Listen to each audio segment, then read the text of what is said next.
Welcome to Haunt Weekly.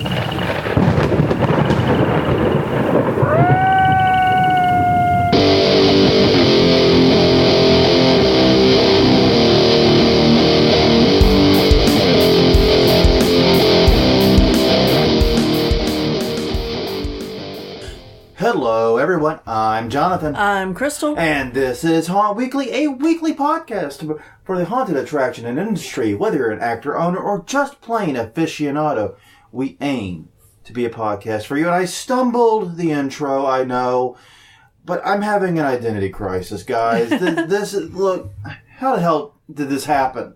I don't know. What the actual fuck? I mean, what? What? I mean, yeah, I'm going to start off swearing this episode. What the fuck happened? What?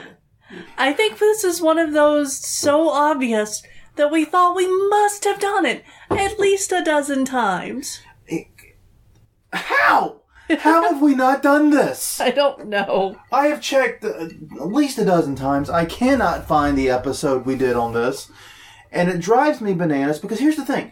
I checked. I have covered this exact topic 3 different times on my day job site, plagiarismtoday.com. Right. I have given 3 separate talks at conferences on it. 2 at HauntCon, 1 at Halloween and HauntFest. Right. This is my day job, is working this exact type of stuff.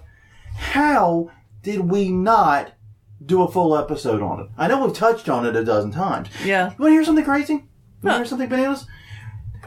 Do you know what episode 53 of Haunt Weekly was? No. Parking. We sat down 70 goddamned episodes ago and did a fucking episode on parking. Mind you, it was a very good episode. You should check it out at hauntweekly.com or at Facebook at Haunt Weekly or Twitter at Haunt Weekly, all that crap. Don't think I forgot that crap. Also, tinyurl.com/Haunt Weekly is our YouTube channel. The parking episode's there too. Yes. 70 episodes ago, we did an episode on parking. But we haven't done copyright. Just how? Yes. I'm literally blown away. I've been disheveled and lost ever since I learned this. Earlier tonight.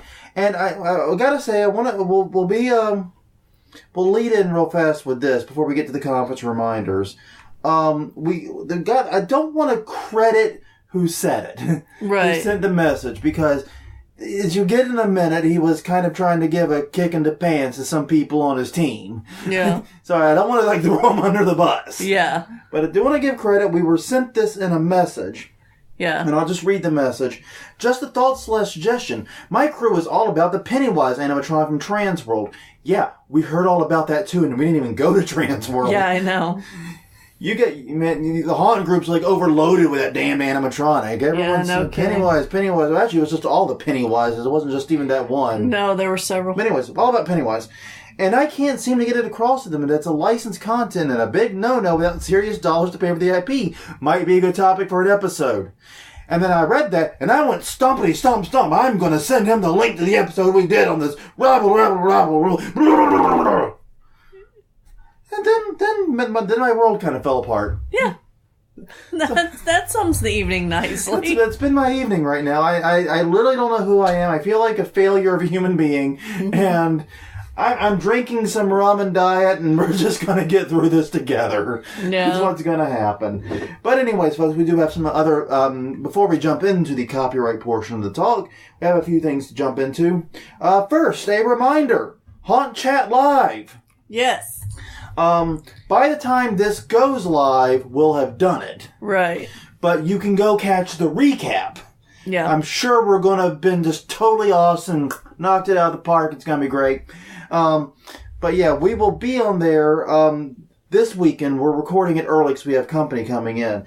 So what you need to do, since we've already done it now in your time, is go to hauntchatlive.com. That'll redirect to their Facebook page. You can watch the video there. Hopefully you joined us live and you learned from the previous episodes when to do it, because I'm not repeating it here because it'd be kind of silly. Yeah. Make sense? There's not time traveling yet. Not yet. Only forward. There is forward time travel. We're all time traveling forward. Exactly. We're just doing it exactly at the 1 minute per minute. Anyways, so yeah, on that note, definitely go check out the video if you hadn't. I'm sure we were great. Mm-hmm. Conference reminders. It's an odd episode. I think that means I start, correct? Or is that? No. Huh? I'm the oddball. Oh, you're the oddball. Okay, that's fitting enough. Go ahead. Get it. Exactly. See, I don't even know who I am anymore.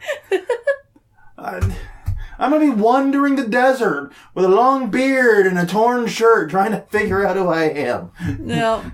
Yeah. All right. April 13th through the 15th. So coming up very soon, we have West Coast Haunters Convention in Portland, Oregon, Doubletree Hotel, Portland, touring Milburn's Haunted Manor, also includes a costume ball, a silent auction, and the Nightmare After West Coast Haunters Convention Film Festival with secret film selections. I hope that Fist of Jesus is in it. Oh, God. Because that was awesome. Yeah, it's close enough to Easter to justify it. Fist of Jesus would be an excellent choice. HauntersConvention.com for more on that. It's only 14 minutes, guys. You can sneak it in between films. And it's on Vimeo. It's freely available, legally available. It's awesome. Seriously, check that out at home. And I happen to... Not with kids. Not with kids around, absolutely. Well, it's a horror movie. But I happen to know, on good authority from several sources, the exact list of films they're doing. No, I don't. Okay, I'm just... Yeah, no. I'm lying. Yeah. All right. You have no scoop. I have no friends. You haven't even scooped yourself this week. All right. Oh, no. Shade being thrown early this week, folks. All right, after that, May 18th through the 20th, Halloween Show and National Haunters Convention presents Halloween Boardwalk Empire in Atlantic City, New Jersey at the Showboat Convention Center. Features Zombie Volleyball, a Hearst Show, and a Mardi Gras themed costume ball. Learn all the details at HalloweenShow.com. All right, May 25th through the 27th. Midwest Haunters Convention, Columbus, Ohio at the Greater Columbus Convention Center, featuring a masquerade party and a zombie walk. Pre-convention bus tour with 8 haunts. 8 haunts! Lessons in Fear, Ohio State Reformatory, Rotten Manor, St. Lucifer's Scream Park, Erebus, and more. It also stops in hell for ice cream, because, you gotta get ice cream in hell. Come on, exactly. MidwestHauntersConvention.com for more on that.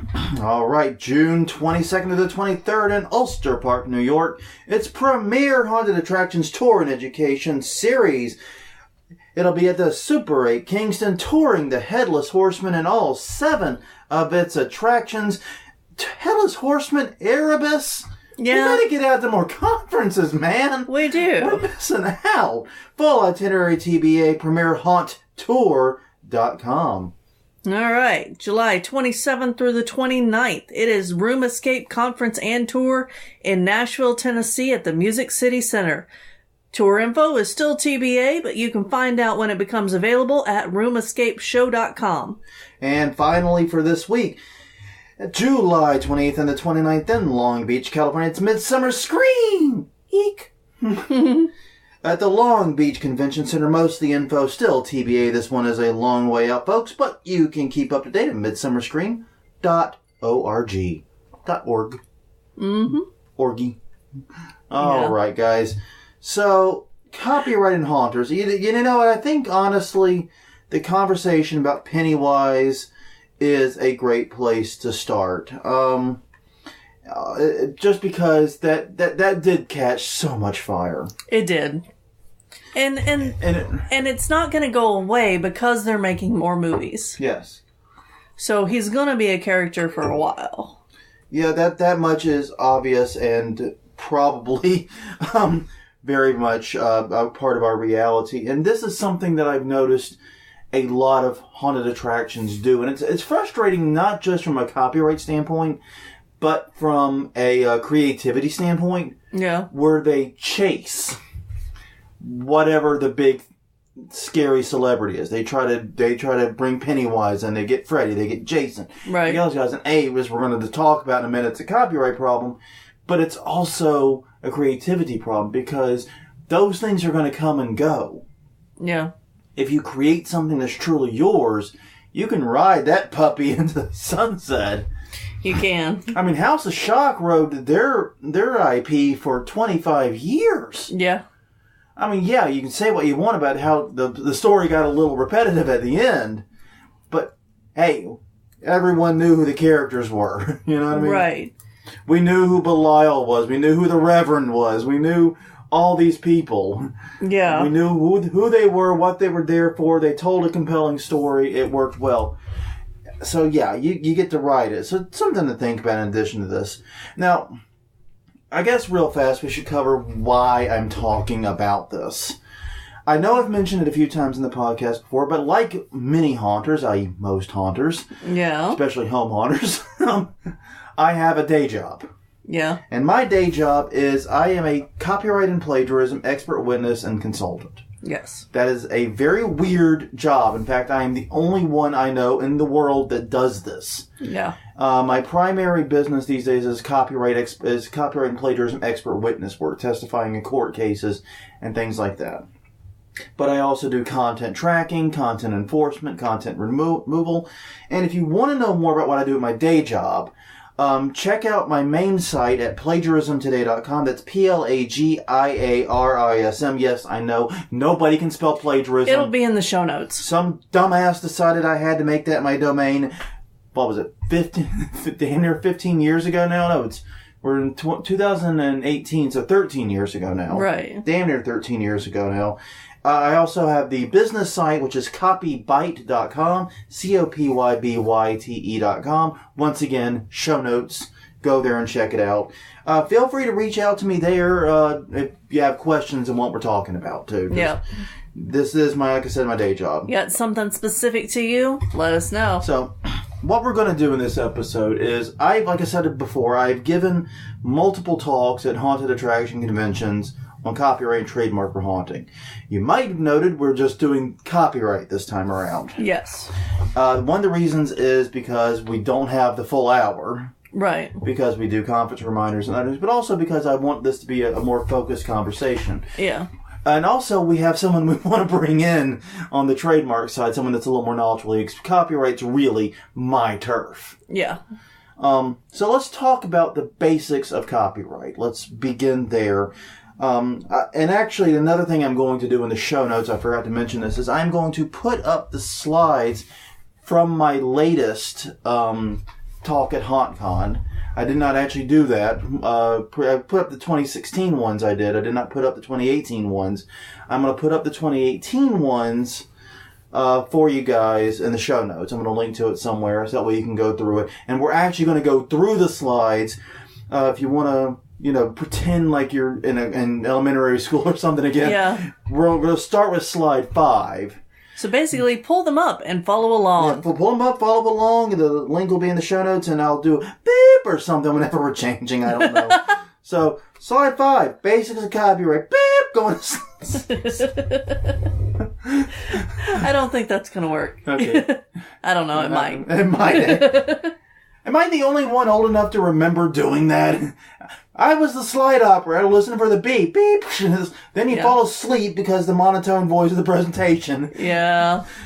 Yeah, I shouldn't have been trusted with that task ever. All right. Mm-hmm.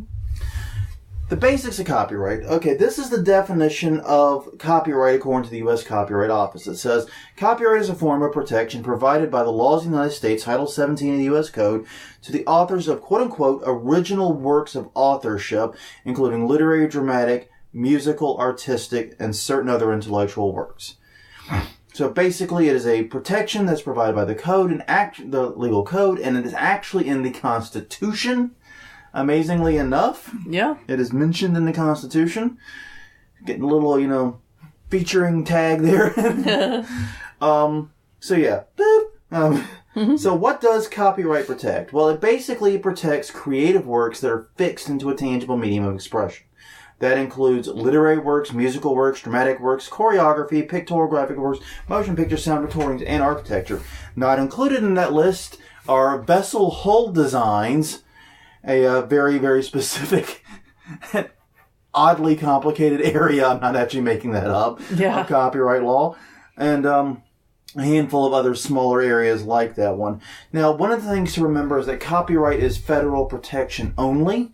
Since 1978, with the latest major Copyright Act, There is no more state copyright law unless, of course, we're dealing with pre-1972 something. Well, Jesus Christ.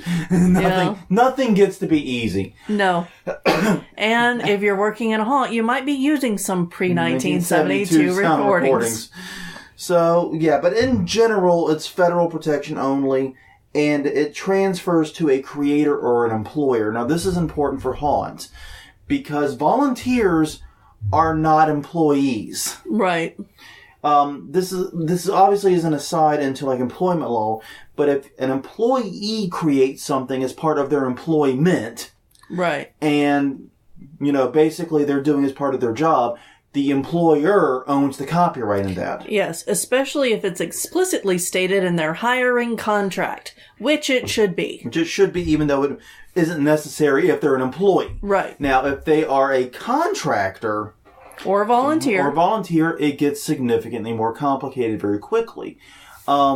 Basically, in those situations, you need to create a work-for-hire arrangement, and you may not even be able to do that depending upon the type of work you're creating and how you're creating it. Yeah. So, just something to think about, especially with volunteer work, and especially without a contract, you may not own what your own staff creates. Right. So, hey, I've got this, great kid. He's taking graphic design. He just made me a logo. Yeah. Can I use the artwork for that? Yes, you can use it. Do I own it? No, you do not own it.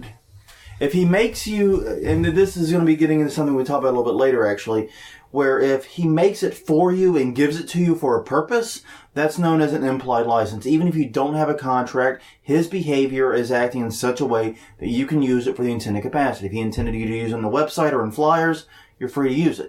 But that doesn't mean you own it, which means he could be free, theoretically at least, to resell it elsewhere or to do other things with it. You do not have that sole control over it, because as we're going to get into, we'll also discuss exactly what copyright protects and what it doesn't protect. In fact, we'll start with what it does not protect in the next slide. So, boop. It does not protect names. Names are covered under trademark. It does not protect ideas. Those are covered under patent law. It doesn't cover procedures or system. That's also patents. Interestingly enough, it doesn't cover any work of the U.S. federal government. Right. Because those are automatically placed into the public domain. It does not protect fashion designs. It can protect images and like art on fabric.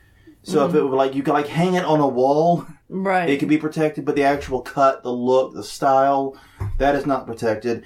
And it also does not protect works that lack a requisite level of creativity. The ideal example of that is a phone book. If you remember what a phone book is. Yeah, I know. Okay. And it's not. We're going to have to get a better one for modern days. That's unfortunately the case law on it, though. The Feist cases dealt with phone books. Yeah. It's because it's out of date. Just a little bit. But the example remains intact because a phone book is nothing but an alphabetic listing of names and numbers. There's no creativity in assembling it. It's a lot of goddamn work, right? But it's no creativity. Copyright affixes to the creativity. Okay, so boop. So these are the rights that you get with a copyright. You hold a copyright to something. The first and most obvious right you get is the right to reproduce a work. Yeah. That's duh. It's kind of in the name. Copyright. The right to copy. I don't really know, how much more obvious that one could have been. Right. To prepare derivative works. J.K. Rowling, when she finished that first Harry Potter book, not only did she have the right to control, or her publisher in this case, have the right to control who got to copy it and sell it and so forth, but she also was the only one that could make sequels based upon it. Now, that right to make derivative works is a bit tricky because you get in some gray areas. Like, there's a big difference between writing Schmerry Schmotter and the Knowledgeable Stone versus just writing another book about a boy wizard, who goes off to a wizarding school and does wizard stuff. There's a difference there. And I'm sure that you have, several articles on plagiarism today going not only into that, but also into fan fiction. Yes. So if you were doing homages... homages. Yeah. To certain things, you might want to check into that. Yeah, fan fiction is actually one of the most relevant areas of case law for haunted attractions. That's actually an excellent point, because in fan fiction online in general, there's an unwritten rule, at least for most creators. The exception is like Anne Rice and so forth, who don't even allow this, where fan fiction is tolerated, maybe not loved, but tolerated as long as no one's earning a profit. Right. The minute you try to put your Star Wars fan fiction on Amazon, though, yeah, believe me, that actually happened. Yes. Yes, that was shut down. That was shut down. You couldn't see these shutting down. I made a clapping sound. I know. It was shut down. So the point of the matter is that was shuttered pretty quickly. Mm-hmm. And obviously, haunts are going to run into similar issues, because if you bring Jason, Freddy, Pennywise, whatever into your haunt, that in a weird way is a form of fan fiction, and you are doing it for profit. Yep. So moving on, the next right is to distribute a work, which is an interesting one if you think about it, because it seems like you don't really, need that with a copyright. Right. Because you already have the right to make a copy, but there are situations where you can distribute a work without making a copy. An excellent example, posting it online. Yeah. If you post a copy online, yes, you made one copy, but the real issue is that you've distributed it to an audience that, much wider. That didn't have availability to it. Public display or performance. This one mostly deals with plays and movies and songs. And that you cannot take if I wrote a play, I can tell you whether you have the right to actually perform it. Right. If I have a song, I have the right to say whether or not you can play it in your venue. Yeah. Even if you don't make a copy, the mere fact you're displaying it or publicly performing it can be a copyright infringement. Right, and that can get tricky with music, especially if you, there's another. I'm sure there's another article about. There are 3,000 articles literally on Plagiarism Day, Crystal. I know. It's a safe bet there's one on this. Well, I don't know. It was a safe bet. There was a Haunt Weekly on copyright, and there wasn't. Yeah. That's what we're going to do now. We're going to fight. ASCAP and BMI, though, for music licensing and how it can go wrong and what it means to have it. Yeah. And also, if you have a radio station come out, you still have to have those licenses. Yeah, that's something I think we actually discuss it in a little more detail in just a minute, but it's one of the things to concern yourself with, because the public display performance license for music affixes to the location, not to who's actually doing it. So a DJ comes out, he doesn't have to get the license to publicly display and perform the songs. Right. He has to legally own the music, but he doesn't have to get the license to publicly display. That's the venue's job, your job, which is really, really weird, because if you, as a band, for example, go and do cover songs at a bar, you're okay, but the bar better have its ASCAP and BMI license and CSAC and so forth. So moving on. There are limitations to copyright, though. There are some very important ones. The one you hear all the time by angry YouTubers who are ticked off that their videos got taken down is fair use. We're not going to go too deep into fair use, because honestly, that could be a whole hour unto itself. We're already 25 minutes into this. Yeah. But, fair use, there are 4 factors in it. The purpose and character of the use. That means, what are you trying to do with it? Is your use educational? Is your use, what are you trying to accomplish? And the biggest element there is whether the use is transformative. Are you trying to make something new, or are you trying to do something that competes or replaces the original work directly? The nature of the copyrighted work, that one is largely meaningless. It deals with whether the work is published or unpublished, because theoretically, unpublished works get greater protection than published works, but honestly, I wouldn't worry too much about that one. The amount and the substantiality of the portion taken, there's a big difference between taking 8 lines in a 10-line poem and 8 lines in a novel. Yep. Basically, you have to think about that. Once again, it's not necessarily the biggest factor. Factors 1 and 4 are the ones that courts are really looking at right now. but that's still one that is weighed. And the fourth factor is the effect of use upon the potential market. Now, this is very important. Fair use is an area of copyright law that's under a lot of flux right now. There's actually a lot of things going on here. But this one doesn't just limit itself to the impact it has on the market the work is in already. For example, if you going back to Harry Potter, I don't know why I always pick on Harry Potter when I do these talks, but it's like my first leap to.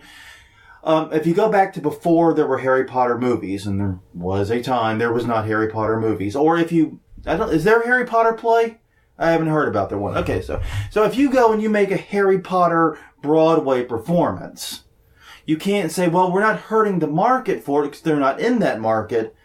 Well, they could be. Right. Very easily in that market. And they could have licensed it, they could have entered it, and that is their right. So it's not just the market they're in, it's the potential market that has to be discussed and thought about in that one. Whether you're hurting it or helping it. You know, and this, like, think about the difference between, like, what I just described with the Broadway play versus a review of the book. Okay. A review of the book, theoretically, is helping the potential market because you're discussing it and you're letting people know who might be interested in it. Mm-hmm. Where a Broadway play obviously is hurting it because it's preventing them from entering into a market that they might have had great interest in doing so. Just an example. Copyright does expire if it is a work of individual authorship, i.e. you, me, or Tommy McGee. It's 70 years after the death of the individual. It's kind of morbid, but the clock doesn't start till you die. You know, we've got a lot of undead that work in this industry. Yeah, I do not know how this applies to zombies. I have not, zombies and vampires. There are no court cases on those. So, I guess keep your eyes peeled for litigation in that area. All right. And if it's, I guess they might go to the corporate rules, which is 95 years after publication. Mm-hmm. So, there you go. So yeah, that's the basics of copyright as we're going to discuss here. But what I'm going to do now is I'm going to jump to slide 20, which is where we talk about the big issues that haunts face, and we're going to probably do a fair amount of touching on both copyright and trademark here, but we'll keep it to the copyright side. So where does this apply to haunted attractions is the next obvious question. And the answer is everywhere. Yeah. It's really kind of amazing. And the first area, from 20 to 21, is movie characters and scenes. Mm-hmm. This is huge, and I'm really amazed our industry has not had bigger problems in this space. Me too. And I think I know why. And it's kind of an embarrassing reason. That is, we're not worth dealing with most of the time. Yeah. Either we don't get known or caught, or when we are caught, we're just not worth doing anything about. But movie characters are copyright protected. You can copyright a character. So Freddy, Jason, Pennywise, all that stuff, they're copyright protected. Mm-hmm. And when you use them in your haunt, they can come after you because you were using it without permission. You're using it for a commercial purpose. You're basically, setting yourself up to be potentially sued. But I'm not recreating a movie. I'm just using a character in one scene that's not even a scene from the movie. It doesn't matter. The character itself is a copyrighted work independent. Okay. Independent of the film. I know you're playing devil's advocate and doing that. And I know what you're doing. That's fine. But the point is, and Leonard Pickle actually tells a pretty entertaining story. I mean, yes. If you ever corner him, ask him about the Freddy haunt that he tried to do one year, which basically he had the idea he was going to do an all Freddy haunt. Yep. Everybody in the haunt was going to be Freddy. There's going to be fat Freddys, going to be thin Freddys, tall Freddys, short Freddys. Everybody's going to be a Freddy. Yep. And I think it's Universal, right? Yeah. But the owners came in and said, no. Just no. They cease and desisted him. And this happened apparently a couple of nights before opening. Yeah. Which that's the thing. It's word only reached them right before he opened. And so basically put the kibosh on the whole thing. Mm-hmm. Just, squashed it. So it does happen in extreme cases. I mean, that being said, if you do have that Pennywise animatronic in your haunt, the odds of actually getting in legal trouble are pretty slim. And you might say to yourself, well, it's something we bought. Well, it wasn't officially licensed merchandise to begin with. And even if it was, it depends upon the license of the work. I mean, a good example of the problem here is people say, well, we bought the masks and the costumes saying we can't use them. We bought these officially licensed stuff. Well, the implied license, those are not for commercial use. Typically, if you check the packaging on those, they'll have some warning that it's for non-commercial use or for private use only or something like that. Right. It's not meant to be used in a commercial setting. But even then, there's a big difference between having someone in the costume and having the character. If I go to a Halloween party in the costume, that's very, very different in terms of, like I said, effect upon the potential marketplace. For example, looking at the fair use situation, because they make a lot of money licensing these characters or using them in their attractions. Yeah. And like Halloween Horror Nights and so forth. Mm-hmm. What if I just have a red balloon? That one you might be able to get away with, just because that could be seen as an homage. That could be seen as something small enough to be a fair use. That could be seen as that. But once again, I'd have to see how it's used in the exact attraction. You're still playing with fire there, and I don't know how smart that is. And like I said, a lot of it depends upon your intended use. Is it an homage? Is it meant to be funny? Yeah. You know what I mean? Is it meant to be a little Easter egg type thing? Or is it meant to promise like Pennywise is there? Yeah. Part of it does rely upon your intent. It's complicated. And I should have warned before I jumped into all this. I realized I didn't. I am a copyright expert witness and all that, but I'm not a lawyer. Yeah. I just realized I did not actually put that in. I never said I was a lawyer, but I'm going to make it clear I'm not a lawyer. Right. At the same time, now that we're actually getting into the nuts and bolts of this. So, keep that in mind. But yeah, when you're playing with characters, you're playing with fire. And that is doubly, triply, quadruply so when you put said characters in your advertising and in, God help us all, your merchandise. Yeah, we have seen that time and time again. Flyers, t-shirts with copyrighted characters. And, we're a creative industry, and I know that we've talked about this before. And I think it was episode 31 on our process. Yeah.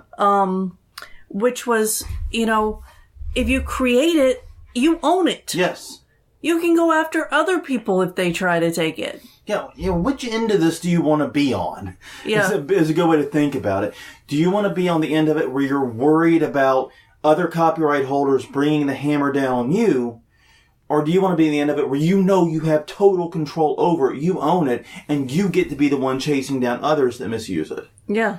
I mean, I've got a flyer, I think you picked it up, it was at HauntCon for a haunt, that shows like Chucky, Jason, and Freddy holding hands, and I'm like, sweet babe, mother of God, how have you not been sued? Yeah, and we know a lot of people who do this, and we don't understand that. Yeah, I don't understand it from a creative perspective, and I don't understand it from a copyright perspective. Right. We can do better. We can create our own villains. Yeah. We can create villains that are relevant to our specific areas. Right. Well, and not only that, but there is some comfort in seeing something familiar.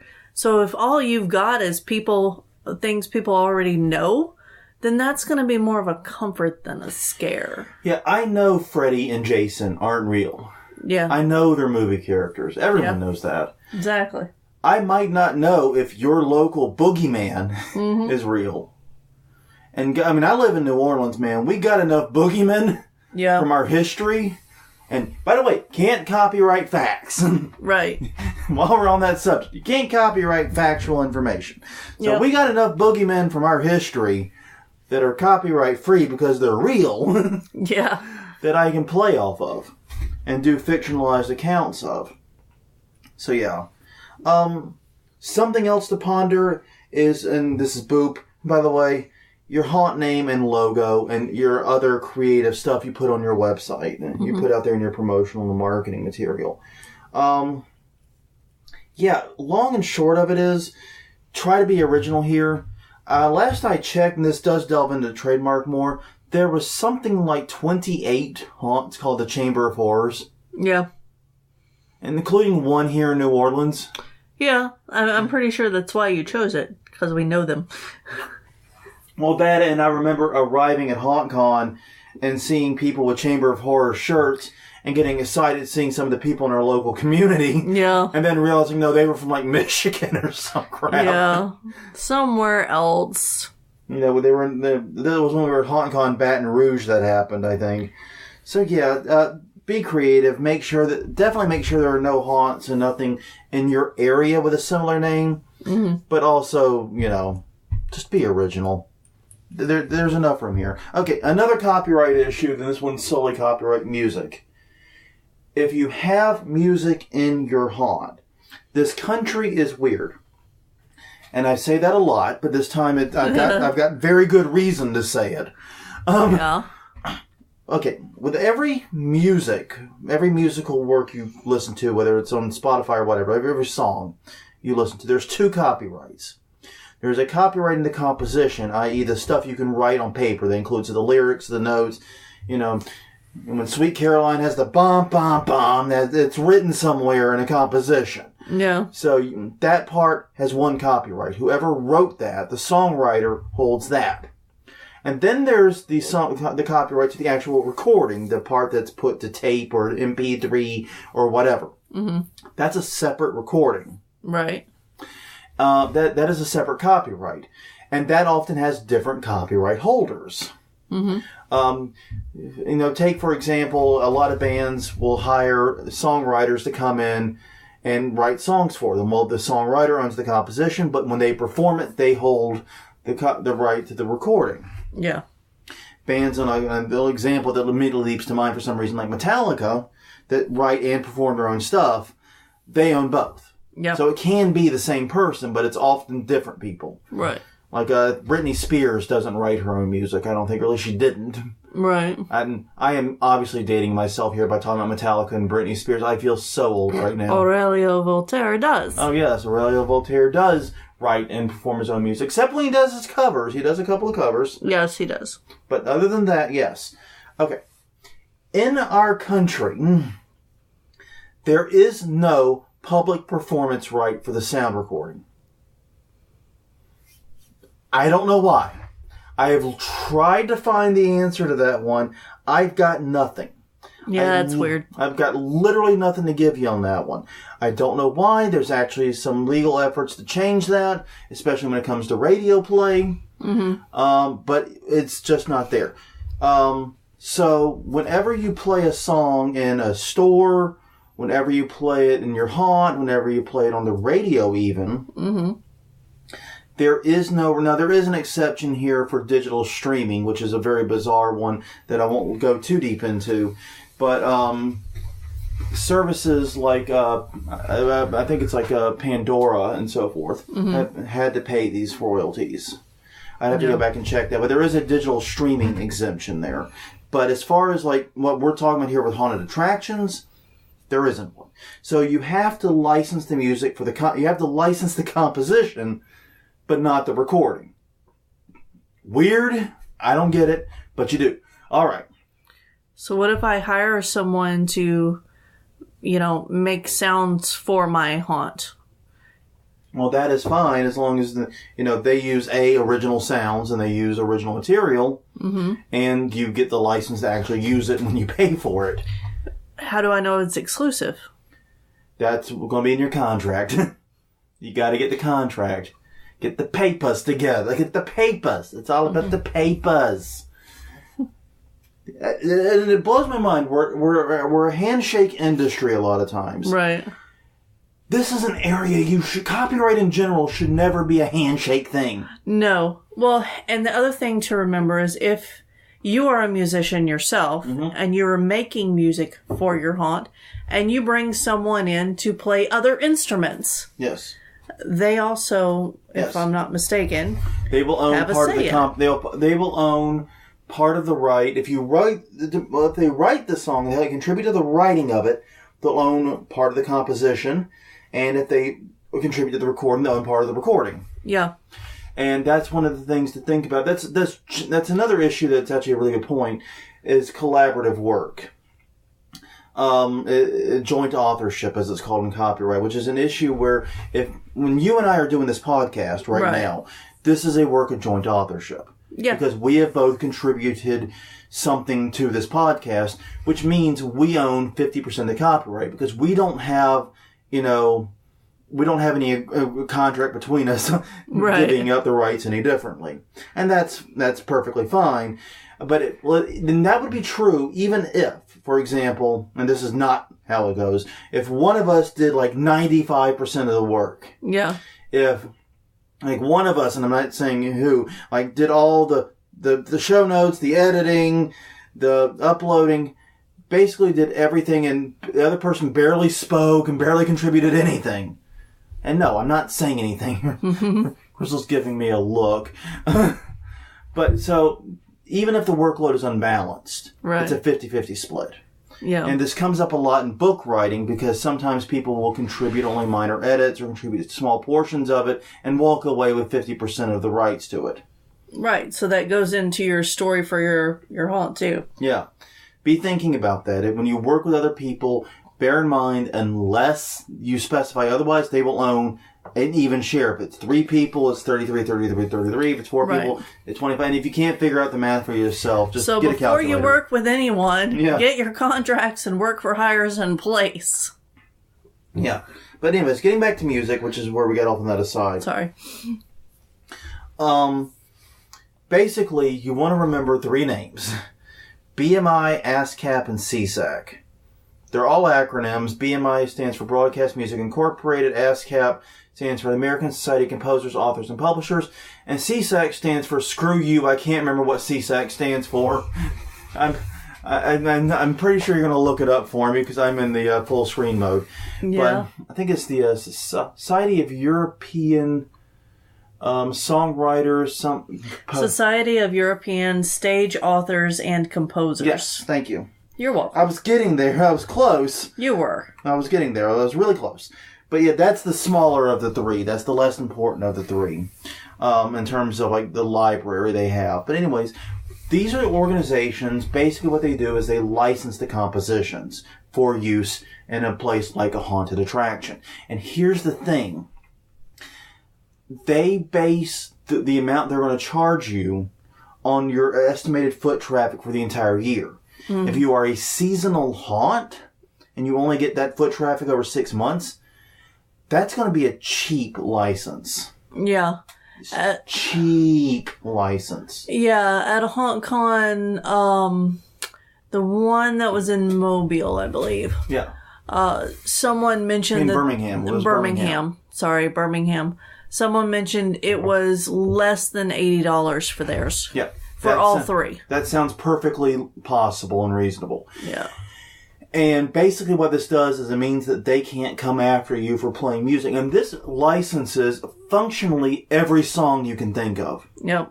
It is, you're going to have a damned hard time finding a song that is publicly available, like on CD or, Spotify or whatever, that isn't licensed through one of these 3 services. Mm-hmm. So this would give you pretty much the entire music library you can think of and ever hope to use.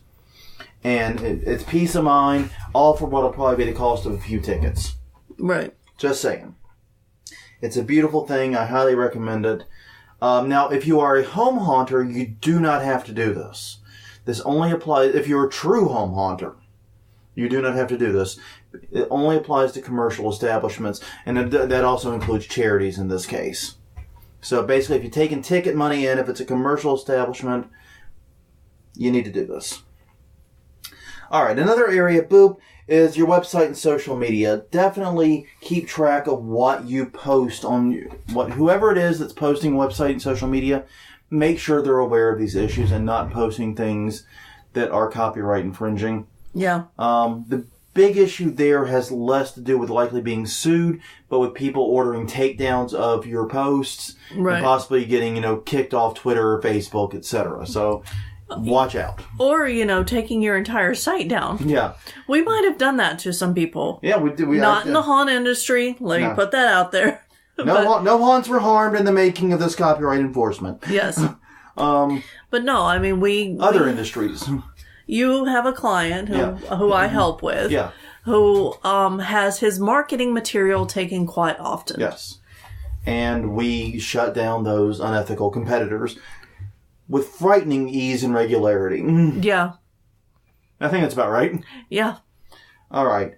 Number 5. The next one is merchandising. I love that slide. That's probably my favorite slide in the whole book.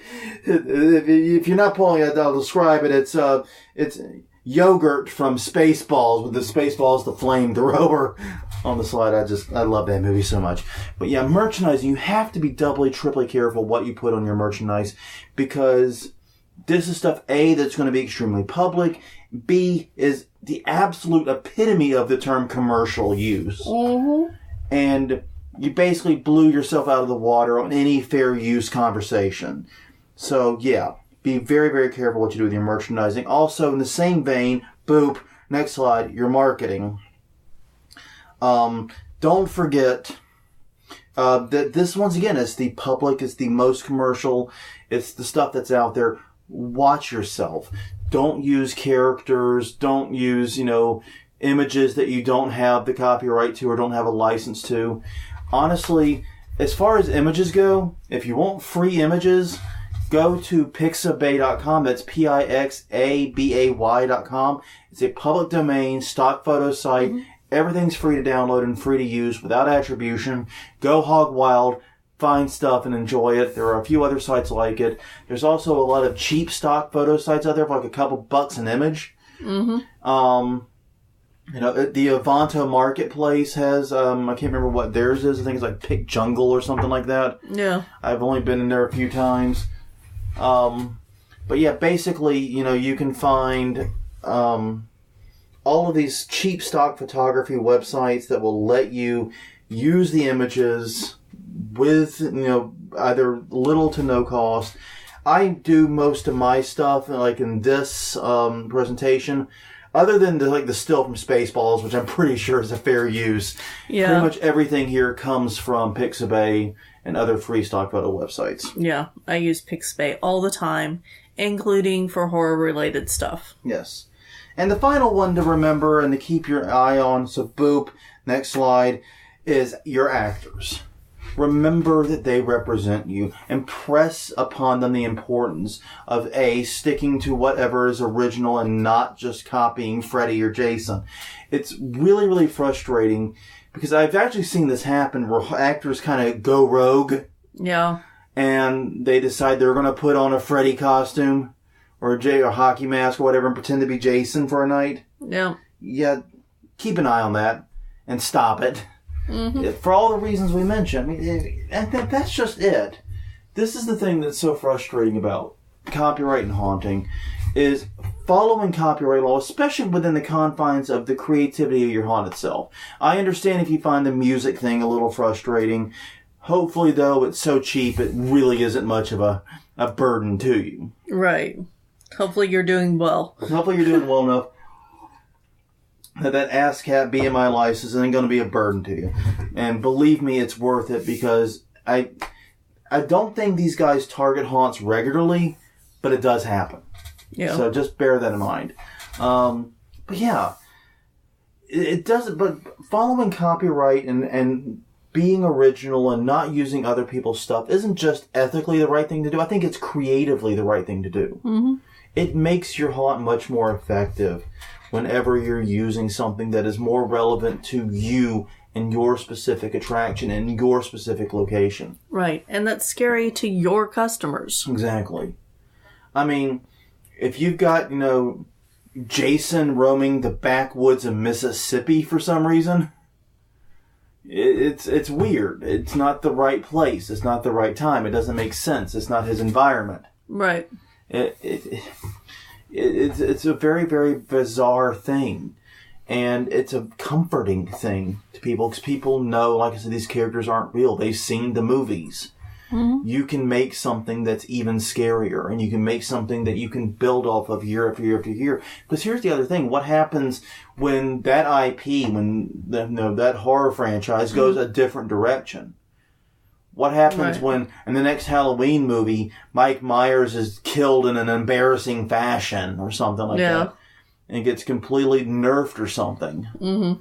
Well, if you were dependent upon Mike Myers, you're kind of hosed, aren't you? Yeah. Yeah. What about people who make their characters?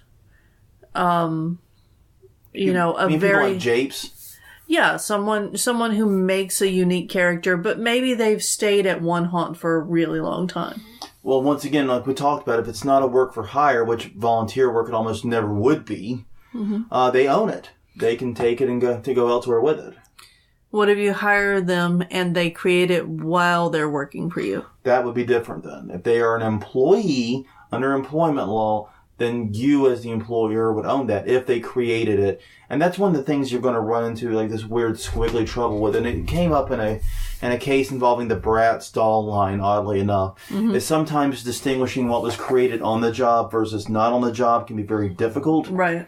But if it was truly created on the job, like working with you while they were on the clock, you would own that. But if But they created it elsewhere and brought it in, then they would probably still own it unless you arrange to transfer ownership of it somehow. gotcha. So and that one gets into an admittedly gray area of the law in general. Yeah. Like I said, the MGA Bratz case dealt with that a lot because the creator of Bratz was working for Mattel. At the time he came up with the idea, and there was a huge debate about whether or not he owned the right, had the rights to sell it. It is a big convoluted mess, Yeah, it was. and it went on for years. It did. I mean, granted, there's like literally millions and millions of dollars on the line. Those dolls are ungodly popular. Yeah. I don't understand this. But anyway, the main thing to think about, though, I guess the main takeaways here is don't use other people's IP in your haunt. It's not only bad from a legal perspective, but it's bad from a creative perspective. Be mindful about the music and just basically be mindful when you use other people's stuff, period. Whether it's images in a flyer, music in a TV ad. Whenever you're using other people's creations in your work, be mindful about it. And be thinking about, trying to obtain a license for it at the very least. And if you're unable to, making sure, dead sure, that it's a fair use. And honestly, if you're going to try to play the fair use angle, in most cases I would speak with an attorney first. Yeah. I would get someone to back you up there and make sure that it's a sanity check what you're thinking, basically. Well, that is all the time we have. I know it was a bit of a hodgepodge, but like I said, the talk I've done on this before has been targeted at both copyright and trademark, so that made it a little more convoluted to get through this. But I think we got a pretty good overview and talked about some key issues here. So there we go. We've now actually done the copyright and haunting talk. I feel better now. I Good. feel significantly better. Do you know who you are again? No, I Oh. still don't. The fact we did parking 70 episodes ago is going to drive me bananas because Yeah. I'm sitting there scrolling through, just triple checking we haven't done this, and I'm like, parking? Parking? The hell? Anyways, well, I think we're going to wrap this one up though. So, look, until next time, if you haven't already, please do take a moment. Follow us on Twitter at Haunt Weekly. Follow us on Facebook at Haunt Weekly. Once again, tinyurl.com/Haunt Weekly is our YouTube channel. Subscribe to us there and also check out the archive of old videos. You can find our main site at hauntweekly.com. We're on iTunes, Stitcher, all the other places, and Google Play, everywhere that finer podcasts are distributed. They haven't kicked us out yet. I don't know how. But until next time, I'm Jonathan. I'm Crystal. And this was Haunt Weekly, episode 123, doing copyright and haunting. I still can't believe it. No. We will see you guys next time with the news. See you then.